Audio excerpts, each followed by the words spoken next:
ವೀಕ್ಷಕರೇ, ವಿದ್ಯಾ ವಿಶೇಷ ಚಾನಲ್ಗೆ ಸ್ವಾಗತ. 2025ರಲ್ಲಿ ನ್ಯಾಯ ಹಾಗೂ ಕರ್ಮದ ದೇವನಾದಂತಹ ಶನಿದೇವನು ಬರುತ್ತಿದ್ದಾನೆ. ಇದು ನಿಮಗೆಲ್ಲರಿಗೂ ಗೊತ್ತಿರುವುದು ಹಾಗೂ ಗಮನಕ್ಕೆ ಬಂದಿರುವಂತಹ ವಿಷಯ. ಆದರೆ ಈ ಸಾರಿ ದೊಡ್ಡ ಮಟ್ಟದಲ್ಲಿ ರಾಶಿ ಪರಿವರ್ತನೆ ಆಗಲಿದೆ. ಇದರಿಂದಾಗಿ ಜನರ ಪ್ರತಿಯೊಬ್ಬರ ಜೀವನದಲ್ಲಿ ಧ್ಯೇಯ ಅಥವಾ ಉದ್ದೇಶಗಳು ಬದಲಾಗಲಿವೆ. ಸಾತಿಯ ಚರಣಗಳೂ ಕೂಡ ಬದಲಾಗಲಿವೆ. ಪ್ರತಿಯೊಂದು ರಾಶಿಯ ಮೇಲೆ ಶನಿ ಪರಮಾತ್ಮನ ಪ್ರಭಾವ ಬೀಳಲಿದೆ. ಅದರಲ್ಲಿ ಕೆಲವೊಂದು ರಾಶಿಯವರಿಗೆ ಪರಿಶ್ರಮದ ಸಮಯ ಇರಲಿದೆ, ಇನ್ನು ಕೆಲವು ರಾಶಿಯವರಿಗೆ ತುಂಬಾ ಉತ್ತಮವಾಗಿರಲಿದೆ. ಈ ಎಲ್ಲ ರಾಶಿಗಳು ಯಾವುವು ಎನ್ನುವುದರ ಸಂಪೂರ್ಣ ಮಾಹಿತಿಯನ್ನು ತಿಳಿಯುವುದಕ್ಕಿಂತ ಮುಂಚೆ ಶನಿ ಪರಮಾತ್ಮನು ಯಾವ ಕೆಲಸ ಮಾಡ್ತಾನೆ, ಅವನ ಕಾರ್ಯವೇನು, ಅವನನ್ನ ತಿಳಿದುಕೊಳ್ಳೋಣ. ಸಾತಿಯ ಅರ್ಥವೇನು, ಇದೆಲ್ಲದರ ಬಗ್ಗೆ ನಾವು ಮೊದಲು ತಿಳಿದುಕೊಳ್ಳೋಣ. ಒಂದು ದಿನ ಶನಿಯು ತನ್ನ ತಂದೆ ಸೂರ್ಯನಿಂದ ಬೇಸತ್ತು ಆತನಿಂದ ಆದಂತಹ ನೋವು ಸಂಕಟಗಳಿಂದ ಬೇಜಾರಾಗಿ ತಾಯಿ ಛಾಯಾದೇವಿಯ ಅಪ್ಪಣೆ ಪಡೆದು ಕಾಶಿಗೆ ಹೋಗಿ ಗಂಗಾ ಸ್ನಾನವನ್ನು ಮುಗಿಸಿ ಶಿವನ ಕುರಿತು ತಪಸ್ಸನ್ನ ಕೈಗೊಳ್ತಾನೆ. ಅನೇಕ ವರ್ಷಗಳ ನಂತರ ಶಿವನು ಪ್ರತ್ಯಕ್ಷನಾಗಿ ಏನು ಬರಬೇಕು ಎಂದು ಶನಿಯನ್ನ ಕೇಳುತ್ತಾನೆ. ಆಗ ಶನಿಯು, ನನಗೆ ಯಾವ ಉದ್ದೇಶ ಯಾವ ಆಸೆಯೂ ಇಲ್ಲ, ನಿನ್ನ ಮೇಲಿನ ಅಪಾರ ಭಕ್ತಿಯಿಂದ ಪ್ರೀತಿಯಿಂದ ತಪಸ್ಸನ್ನ ಕೈಗೊಂಡಿರುವೆ ಎಂದಾಗ ಶಿವನು ಶನಿಯ ಭಕ್ತಿಗೆ ಮೆಚ್ಚಿ ಇನ್ನು ಮುಂದೆ ನೀನು ಗ್ರಹಕೂಟಗಳಲ್ಲಿ ಒಬ್ಬನಾಗಿ ಹೆಸರುವಾಸಿಯಾಗು ಎಂದು ವರ ನೀಡ್ತಾನೆ. ಆಗ ಶಿವನನ್ನು ಬಿಡದೆ ಹಿಂಬಾಲಿಸಿ ಶನಿಯು ಕೈಲಾಸಕ್ಕೆ ಹೋಗ್ತಾನೆ.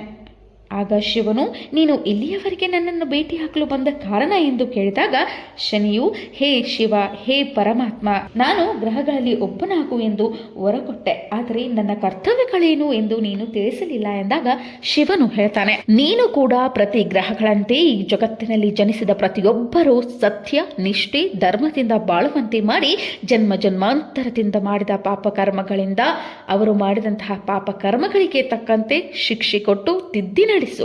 ಅದೇ ರೀತಿ ಜನ್ಮ ಜನ್ಮಾಂತರಗಳಲ್ಲಿ ಮಾಡಿದ ಪುಣ್ಯ ಕರ್ಮಗಳಿಗೆ ತಕ್ಕಂತೆ ಅವರಿಗೆ ಸಕಲ ಸೌಭಾಗ್ಯ ಐಶ್ವರ್ಯಗಳನ್ನು ಕೊಟ್ಟು ಕಾಪಾಡು ಎಂದು ಶನಿದೇವನಿಗೆ ಶಿವನು ಅವನ ಕರ್ತವ್ಯವನ್ನ ತಿಳಿಸಿಕೊಡ್ತಾನೆ.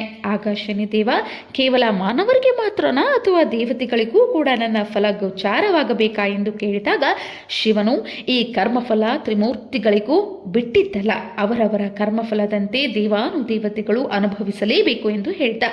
ನಾನು ಶುಭ ಅಶುಭ ಫಲಗಳನ್ನು ಶ್ರೀ ಸಾಮಾನ್ಯರಾಗಲಿ ದೇವತೆಗಳಿಗಾಗಲಿ ನೀಡುವಾಗ ನನಗೆ ನಿಮ್ಮಿಂದ ಏನಾದರೂ ಅಡ್ಡಿಯಾಗುವುದೇ ಎಂದು ಶಿವನನ್ನು ಕೇಳಿದಾಗ ಶಿವನು, ಖಂಡಿತವಾಗಿಯೂ ಇಲ್ಲ, ನಾವು ಅಂದರೆ ತ್ರಿಮೂರ್ತಿಗಳು ಸೃಷ್ಟಿಯ ನಿಯಮದ ವಿರುದ್ಧ ನಡೆಯುವುದಿಲ್ಲ, ಅವರ ಕರ್ಮ ಧರ್ಮ ಅವರು ಅನುಭವಿಸಲೇಬೇಕು, ಯಾರಿಂದಲೂ ತಪ್ಪಿಸಲು ಸಾಧ್ಯವಿಲ್ಲವೆಂದು ಎನ್ನುತ್ತಾನೆ.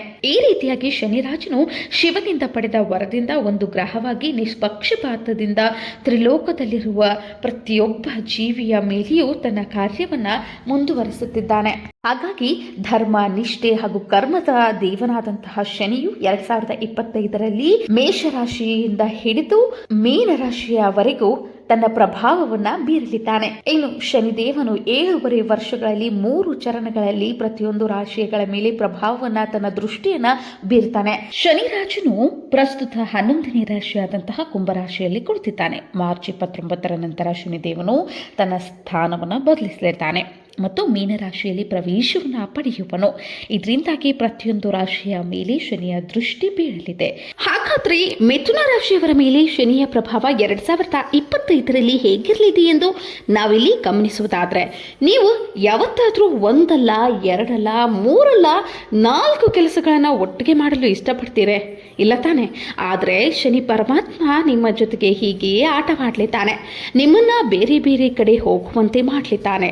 ಅಲ್ಲದೆ ನಿಮ್ಮ ಮನಸ್ಸಿನ ಆಕಾಂಕ್ಷೆಗಳನ್ನ ಆಸೆಗಳನ್ನ ಹೆಚ್ಚಿಸಲಿದ್ದಾನೆ.